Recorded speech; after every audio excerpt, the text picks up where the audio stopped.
आदाब नमस्कार। मैं हूँ सैयद नाज़िर शज़ा और हिट टीवी में आपका स्वागत है। सबसे पहले नजर डालते हैं आज की पॉलिटिक्स खबरों पे। नए संसद भवन के उद्घाटन को लेकर के विवाद तेजी से बढ़ता ही जा रहा है। वहीं कांग्रेस सहित 21 पार्टियों ने कार्यक्रम से किनारा करने का ऐलान कर चुका है। वहीं दूसरी ओर इस कार्यक्रम में 25 से अधिक पार्टियों ने सरकार के कदम का समर्थन भी किया है और शामिल होने की बात की है। नए संसद भवन के उद्घाटन पे जितने सवाल विपक्ष उठा रहा है, उतने सवाल तो संसद के अंदर भी नहीं उठाए जाते हैं। उद्घाटन पीएम मोदी के कर कमलों से हो, इस पर राष्ट्रपति द्रौपदी मुर्मू को रत्ती भर एतराज नहीं है, लेकिन कांग्रेस समेत 19 विपक्षी दलों ने आसमान सिर पे उठा रखा है। आज हम समझेंगे कि विपक्षी पार्टी को पीएम मोदी के हाथों संसद के उद्घाटन पे एतराज क्यों है। जब मोदी सरकार ने सेंट्रल विस्टा प्रोजेक्ट को हरी झंडी दी थी तो कहा गया था कि नए संसद भवन की जरूरत ही क्या है।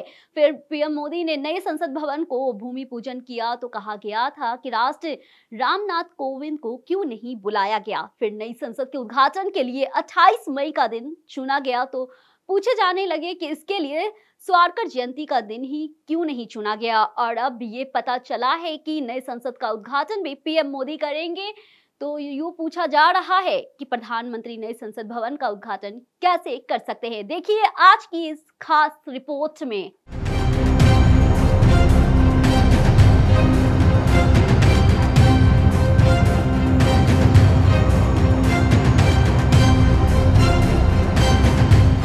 इन सवालों के साथ कांग्रेस और 19 विपक्षी पार्टी एक सुर में ही आवाज बुलंद कर रही है, बहिष्कार, बहिष्कार और बहिष्कार।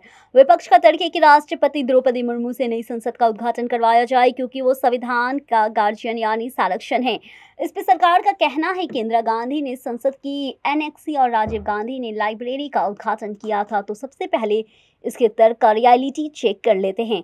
बीजेपी ने संसद में जिन दो इमारतों का जिक्र किया है उनके बारे में लोकसभा सचिवालय के एक डॉक्यूमेंट में बताया गया है कि इसके मुताबिक संसद भवन एनेक्सी की आधारशिला 3 अगस्त 1970 को तत्कालीन राष्ट्रपति वीवी गिरी ने रखी थी, जबकि एनेक्सी का उद्घाटन इंदिरा गांधी ने 24 अक्टूबर 1975 को किया गया था। और जहां तक संसद लाइब्रेरी की बात है तो इसकी नींव 15 अगस्त 1987 की तत्कालीन पीएम राजीव गांधी ने रखी थी, जबकि लाइब्रेरी की इमारत का उद्घाटन 7 मई 2002 तत्कालीन राष्ट्रपति के.आर. नारायणन ने किया था।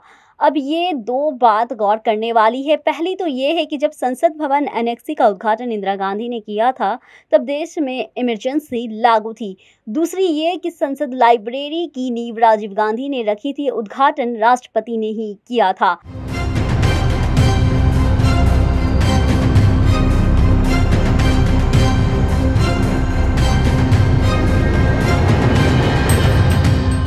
अब बात आता है लोकसभा सचिवालय की डॉक्यूमेंट में क्या क्या लिखा है और इसके बारे में भी चलिए जानते हैं।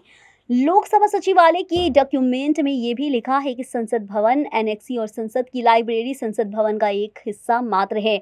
इससे तो यही जाहिर होता है कि संसद के एक हिस्से का उद्घाटन करने और नए संसद भवन का उद्घाटन करने में फर्क होता है। लेकिन दिक्कत ये है कि हमारे देश के दूरदर्शी संविधान निर्माताओं को ये ख्याल नहीं आया है कि अंग्रेजी का बनवाया हुआ संसद भवन कभी भी पुराना पड़ेगा और उसकी जगह नया संसद भवन भी बनवाना पड़ेगा। इसलिए हमारे संविधान में कहीं भी ये जिक्र नहीं है कि नए संसद भवन का उद्घाटन सिर्फ राष्ट्रपति ही कर सकते हैं, प्रधानमंत्री नहीं कर सकते हैं। और अब जब संविधान में कोई जिक्र नहीं है तो नए संसद भवन का उद्घाटन प्रधानमंत्री मोदी करे या कोई और, इसमें संविधान का अपमान होने वाली कोई बात ही नहीं है। लेकिन विपक्षी दल पूरी ताकत से मोदी सरकार को झुकाने की कोशिशों में जुटी है और 3 तर्क दे रहे हैं। पहला तर्क है कि संसद की परिभाषा में कहीं भी प्रधानमंत्री का जिक्र नहीं है। दूसरा तर्क है कि प्रधानमंत्री सिर्फ लोकसभा के नेता है। तीसरा तर्क है कि संसद का संरक्षण होने के नाते नए संसद भवन के उद्घाटन का नैतिक हक राष्ट्रपति का है। यानी कांग्रेस को भी पता है कि संवैधानिक तौर पर ये कोई बाध्यता नहीं है, नए संसद भवन का उद्घाटन राष्ट्रपति ही करे, इसलिए वो नैतिकता की बात कर रही है और संवैधानिकता की नहीं। ऑस्ट्रेलिया से लौटे पीएम मोदी ने बातों बातों में विपक्ष के सवालों का भी जवाब दे दिया है।